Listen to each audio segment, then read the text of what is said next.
आज तक के हिंदुस्तान के अंदर आपने देखा होगा जो नामो निहाद पार्टी है, जो इंडियन अलायंस आज अपने आप को चिल्ला चिल्ला के कह रही है, इन लोगों ने क्या हमारे लिए किया?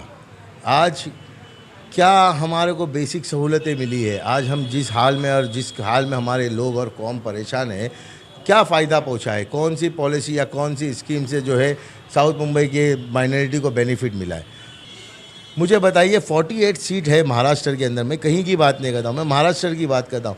क्या वजह है कि एक भी मुस्लिम कैंडिडेट नहीं है? इंडियन अलायंस को इतनी फ़िक्र थी मुस्लिम कम्युनिटी की या हमारे साउथ मुंबई की, तो 2 मरतबा के जो टर्म उन्होंने पूरे किए हैं, उसकी जगह पे क्यों नहीं हमारे किसी मुस्लिम चेहरे के ऊपर भरोसा किया गया? चाहे वो बीजेपी हो या चाहे वो इंडियन अलायंस हो, उनको माइनॉरिटी को सियासत से दूर रखना है, सिर्फ इस्तेमाल करना है, वोटों का इस्तेमाल करना है, लेकिन वो लोग नहीं चाहिए, उनके वोट चाहिए। हम जो है मुस्लिम एरिया के अंदर ही काम करेंगे, ये बिल्कुल नहीं। हमारा जो मकसद है वो माइनॉरिटी की मजबूती के साथ में उनकी आवाज़ बनना है। एजेंडा है कि कॉन्स्टिट्यूशन ख़त्म हो जाएगा और मोदी जैसे जालिम अगर वाकई में हमारे को हमारे हुकूक और हमारी चीज़ें जो सही तरीके से हमारी कॉन्स्टिट्यूशन के अंदर जो हमको इख्तियार दिया गया, अगर उसमें छेड़छाड़ है, जिस तरीके से उनके जो बयानात है कि घुसपैठिया और सारी चीज़ों को लेकर हम इसकी मुखालिफत करते हैं और हम जो है इसके लिए आखिर तक लड़ेंगे।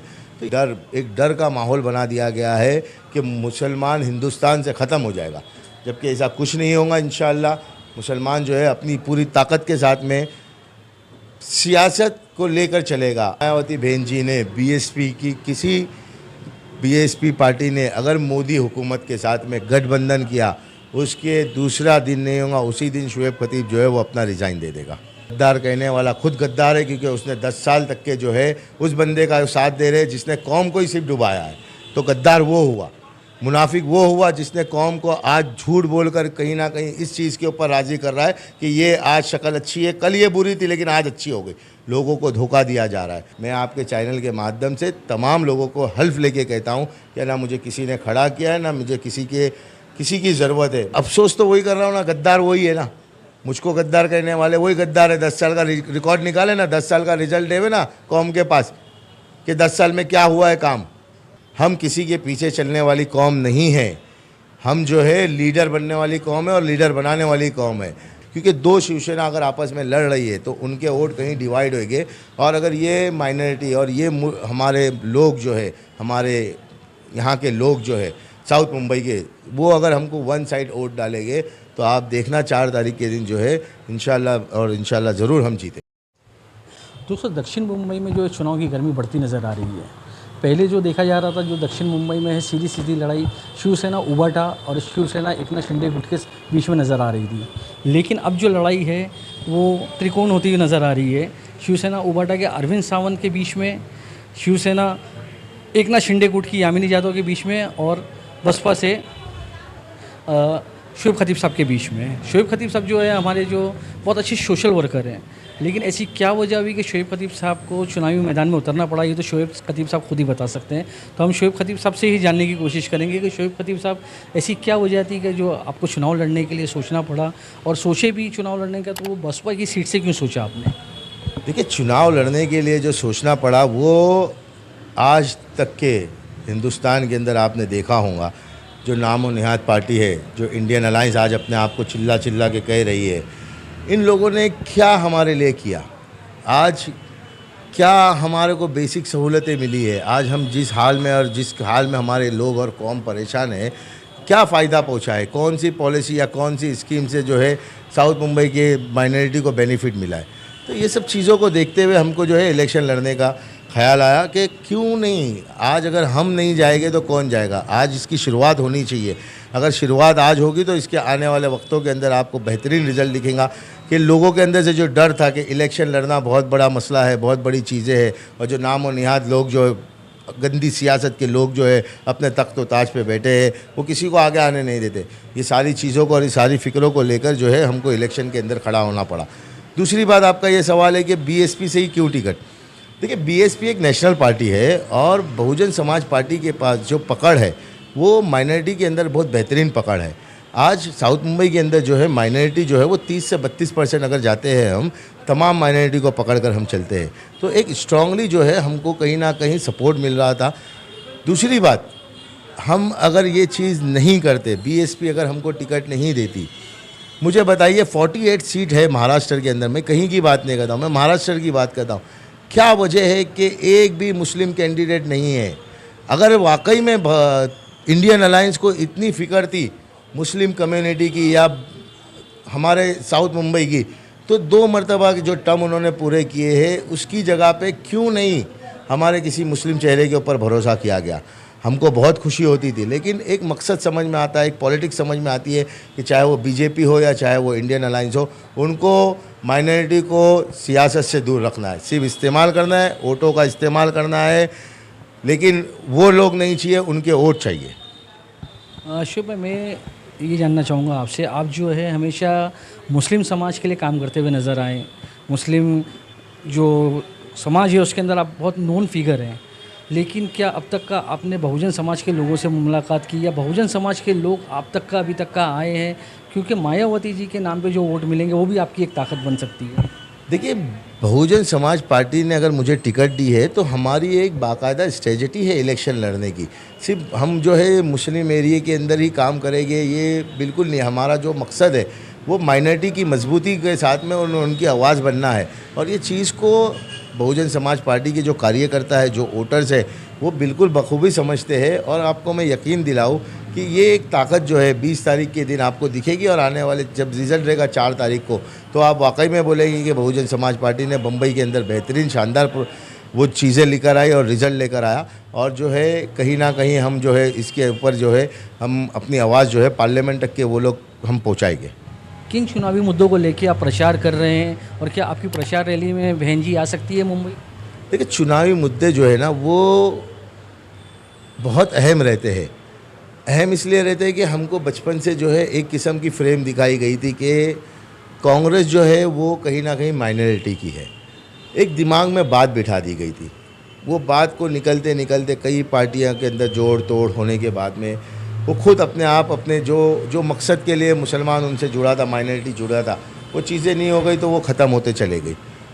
आज उनको ज़रूरत पड़ी, नेशनल पार्टी है, हिंदुस्तान की सबसे पहली और सबसे बड़ी पार्टी है, आज उनको इलेक्शन लड़ने के लिए उनको दूसरी सहयोगी पार्टी की ज़रूरत पड़ी। और उनका एजेंडा और उनका ये डर है कि जो है कॉन्स्टिट्यूशन ख़त्म हो जाएगा, मोदी जो आके जुल्म करेगा। मैं कहता हूँ बिल्कुल यही एजेंडा है कि कॉन्स्टिट्यूशन ख़त्म हो जाएगा, और मोदी जैसे जालिम अगर वाकई में हमारे को हमारे हुकूक और हमारी चीज़ें जो सही तरीके से हमारी कॉन्स्टिट्यूशन के अंदर जो हमको इख्तियार दिया गया, अगर उसमें छेड़छाड़ है, जिस तरीके से उनके जो बयानात है कि घुसपैठिया और सारी चीज़ों को लेकर हम इसकी मुखालिफत करते हैं और हम जो है इसके लिए आखिर तक लड़ेंगे, तो ये सारा एजेंडा जो है कहीं ना कहीं क्यों हमको दरगुजर किया गया। तो ये सारी बातों को देखते हुए भाई हम इलेक्शन लड़े। आपको मैं बता दूं कि 2019 और 2014 में जो कैंडिडेट थे, इस वक्त भी वही कैंडिडेट है। उनका उस वक्त का फ्रेम अलग था, उस वक्त का मिजाज अलग था, उस वक्त की तबीयत अलग थी, उस वक्त के जो एजेंडा अलग था, क्योंकि उनको बीजेपी की तरफ सपोर्ट था। इस वक्त जो है उनके आपस के इख्तिलाफ़ात के ऊपर महाराष्ट्र की हुकूमत जो पिछले 2 साल, 2.5 साल, 3 साल पहले जो एक पिक्चर चली, वो अगर कहीं उनके मकसद के हिसाब से वो कामयाब नहीं हुए तो उन्होंने जो है वो गठबंधन को तोड़ दिया। आज हमको ये समझना चाहिए कि ये गठबंधन टूटना है, और आज जो है इस गठबंधन टूटने के बाद में उनको जो हम लेकर साथ में चल रहे हैं, क्या वजह है? अगर वाकई में आपको इतना दर्द था, इतनी फ़िक्र थी, तो आपने 10 साल काम क्यों नहीं किया? 10 साल में मैं बोलता हूँ कि आप जो है मेरे को विज़िट बता दें कि इन्होंने साउथ मुंबई में कितनी विज़िट की। बिल्कुल नहीं की। और आज जो है लोग जो है एक डर का माहौल बना दिया गया है कि मुसलमान हिंदुस्तान से ख़त्म हो जाएगा, जबकि ऐसा कुछ नहीं होगा। इंशाअल्लाह मुसलमान जो है अपनी पूरी ताकत के साथ में सियासत को लेकर चलेगा। आने वाले वक्तों में मेरा एक ही एजेंडा है कि आप अपने अंदर से ये डर को ख़त्म करें कि आप जो है सियासत में नहीं जा सकते। बिल्कुल आप जा सकते हैं और अपनी कौम की आवाज़ को जो है पार्लियामेंट में स्ट्रांगली रख सकते हैं। शोएब भाई, मैं आपसे ये नहीं पूछूंगा कि आप इलेक्शन जीतने के बाद में अपने क्षेत्र में क्या काम करेंगे। लेकिन मैं आपसे ये जानना चाहूँगा कि अगर आप इलेक्शन जीत जाते हैं और उसके बाद में मायावती जी अगर मोदी जी के साथ में गठबंधन करती है तो आपका क्या स्टैंड रहेगा? देखिए, मैं आपके चैनल के माध्यम से ये चीज़ को ओपनली कहता हूँ कि अगर मैं इलेक्शन जीता, और इंशाल्लाह पूरी कोशिश करूँगा जीतने की, और अल्लाह जिताएगा, और अगर मायावती बहन जी ने बीएसपी पार्टी ने अगर मोदी हुकूमत के साथ में गठबंधन किया, उसके दूसरा दिन नहीं होगा, उसी दिन शुएब खतीब जो है वो अपना रिज़ाइन दे देगा। शुएब भाई, आपने जब इलेक्शन लड़ने का स्टैंड लिया तो आपकी कम्युनिटी के कुछ लोग आपसे नाराज़ हो गए और कुछ ने तो ये आरोप लगाया कि आपको इलेक्शन लड़ाया जा रहा है ताकि आप वोटों का बंटवारा कर सके, और यहाँ तक कि कुछ लोग ने ये भी आरोप लगा दिया है कि आप कौम के गद्दार हैं। देखिए, फतवा राज ठाकरे भी दे रहे हैं और कौम के गद्दार भी दे रहे हैं। तो ये फतवा देने का जो मसला है, ये तो उलमा इकराम का है कि किसी को गद्दार कह देना, किसी को मुनाफिक कह देना। गद्दार कहने वाला खुद गद्दार है, क्योंकि उसने 10 साल तक के जो है उस बंदे का साथ दे रहे जिसने कौम को ही सिर्फ डुबाया है। तो गद्दार वो हुआ, मुनाफिक वो हुआ जिसने कौम को आज झूठ बोलकर कहीं ना कहीं इस चीज़ के ऊपर राज़ी कर रहा है कि ये आज शक्ल अच्छी है, कल ये बुरी थी लेकिन आज अच्छी हो गई। लोगों को धोखा दिया जा रहा है। और एक बात कि किसने मुझे खड़ा किया, या मैं किसी का एजेंट हूँ, या मुझे किसी ने फाइनेंशियली हेल्प किया, मैं आपके चैनल के माध्यम से तमाम लोगों को हल्फ लेके कहता हूँ कि ना मुझे किसी ने खड़ा किया है, ना मुझे किसी की ज़रूरत है। मैंने अपनी कौम की आवाज़ को बुलंद करने के लिए खड़ा हुआ हूँ और इंशाल्लाह इसको करते रहूँगा। शुएब भाई, जो दो दिग्गज उम्मीदवार आपके सामने हैं, उनके बीच में आप अपनी जीत को कैसे देखते हैं? देखिए, सबसे इम्पोर्टेंट चीज़ जो है ना वो आंकड़े है, कैलकुलेशन है। साउथ मुंबई में जो है ना भाई 15 लाख या समथिंग 15.5 लाख की वोटर्स है, ठीक है। इसमें हमने 2 इलेक्शन का जो कैलकुलेशन किया 2019 और 2014 में, एक अंदाज़ा 8 लाख वोटिंग हुई है। उसके अंदर 4 लाख की वोटिंग जो है अरविंद सावंत साहब को मिली, 3 लाख की वोटिंग जो है मिलिंद देवरा साहब को मिली। लेकिन मिलिंद देवरा को जो वोट मिले हैं, आप उसका कैलकुलेशन निकालें, हमने सारी चीज़ें निकाली है कि माइनॉरिटी ने यकसुई के साथ में जहन बना के और एक तरफा वोट किया है। अगर उसी तरीके से आज ये माइनॉरिटी जो है, ये अगर मुझे उसी तरीके से उसी जहन के साथ में, क्योंकि 2 शिवसेना अगर आपस में लड़ रही है तो उनके वोट कहीं डिवाइड होंगे, और अगर ये माइनॉरिटी और ये हमारे लोग जो है, हमारे यहाँ के लोग जो है साउथ मुंबई के, वो अगर हमको वन साइड वोट डालेंगे तो आप देखना 4 तारीख के दिन जो है इंशाल्लाह ज़रूर हम जीतेंगे।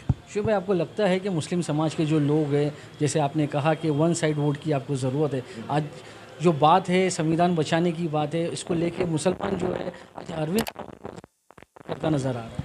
तो अफसोस तो वही कर रहा हूँ ना, गद्दार वही है ना। मुझको गद्दार कहने वाले वही गद्दार है। 10 साल का रिकॉर्ड निकाले ना, 10 साल का रिजल्ट देवे ना कौम के पास कि 10 साल में क्या हुआ है काम।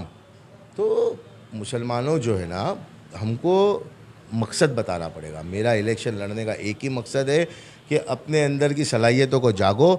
हम किसी के पीछे चलने वाली कौम नहीं है, हम जो है लीडर बनने वाली कौम है और लीडर बनाने वाली कौम है।